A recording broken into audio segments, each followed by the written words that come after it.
இன்னைக்கு எனக்கு மட்டும் இல்ல, சென்னையில இருக்க அமைஞ்சிக்கரை பாஸ்போர்ட் ஆஃபீஸ் வந்த அத்தனை பேருக்கும் ஒரு ஃப்ரஸ்ட்ரேட்டிங் டே அப்படின்னு தான் சொல்லணும். ஏன் அப்படின்னு சொன்னா, இன்னைக்கு என்ன ஆச்சு அப்படின்னு சொன்னா, 200க்கு மேல நார்மல் பாஸ்போர்ட் அப்ளை பண்ணவங்க, அதுக்கப்புறம் எத்தனை பேர் தத்காலில் இருந்தாங்கன்னு தெரியாது, ஏன்னா தத்கால் ஆல்ரெடி 100 கணக்கில் போயிட்டு இருந்தது.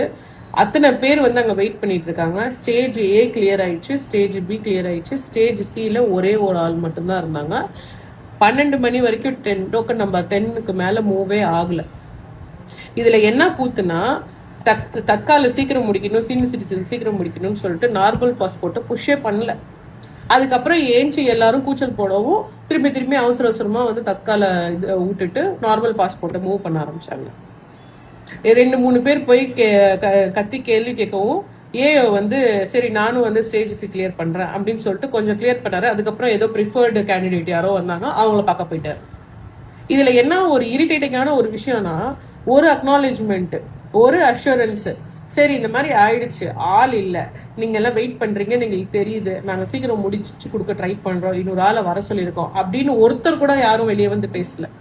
அங்க இருக்க பொதுமக்கள் மட்டும்தான் அங்க வெயிட் பண்ணி அவங்க டைம் வேஸ்ட் ஆகி அந்த எனர்ஜி வேஸ்ட் ஆகி இது மட்டும்தான் மிச்சம். ஏன்னா அத்தனை பேர் நீங்க ஸ்டேஜ் ஏ கிளியர் பண்றீங்க, ஸ்டேஜ் பி கிளியர் பண்றீங்க, ஸ்டேஜ் சி கிளியர் ஆக மாட்டேங்குது. அங்க வந்து ஆள் சேர்ந்துகிட்டே இருக்காங்க. எல்லா வெயிட்டிங் ஹால்லையும் க்ரௌடு ஜாஸ்தி இன்க்ரீஸ் ஆயிட்டே இருக்கு.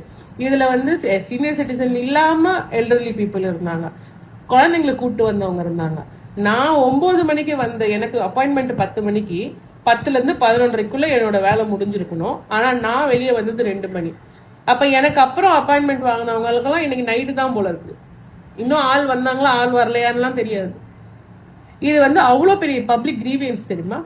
ஆனா யாருமே அங்க அக்கௌண்டபிலிட்டி எடுக்கல, யாருமே அதை அக்னாலேஜ் பண்ணல. பப்ளிக் வந்து யாருமே அந்த அக்னாலேஜ்மெண்ட் கொடுக்கவே இல்லை. அங்க வந்து இதுல வந்து டோல் ஃப்ரீ கஸ்டமர் கேருக்கு ஃபோன் பண்ணி கிரீவியன்ஸ் ஹேண்ட்லிங் ஃபோன் பண்ணா எவனும் ஃபோன் எடுக்க மாட்டேன்றோம். அதில் வந்து ஒரு இமெயில் போட சொல்லியிருக்கிறாங்க, டைரக்டர் ஆஃப் பப்ளிக் கிரீவியன்ஸுக்கு இமெயில் போட சொல்லியிருக்காங்க. அதில் இமெயில் போட்டாச்சு. அது ஆக்ஷன் எடுப்பாங்களா ஆக்ஷன் எடுக்க மாட்டாங்களான்னு தெரியாது. Frustrating experience, seriously.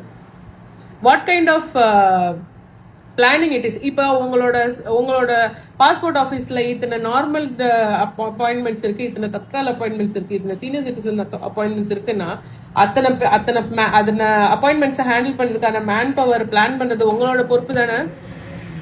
அது எப்படி உங்க இஷ்டத்துக்கு வந்து 4 பேர் இருக்க வேண்டிய இடத்துல ஒருத்தர் மட்டும் தான் நீங்க எப்படி போடுவீங்க அன்னைக்கு? அப்ப யார் அதுக்கெல்லாம் பொறுப்பு? யார் அதுக்கெல்லாம் ரெஸ்பான்சிபிள்? நீங்க எல்லாம் இஷ்டத்துக்கு இந்த சர்வீசஸ்ல இருக்கவங்க இஷ்டத்துக்கு உங்க இஷ்டத்துக்கு பண்ணிட்டே இருப்பீங்க. பப்ளிக் மட்டும்தான் எப்பவுமே அனுபவிக்கணும்.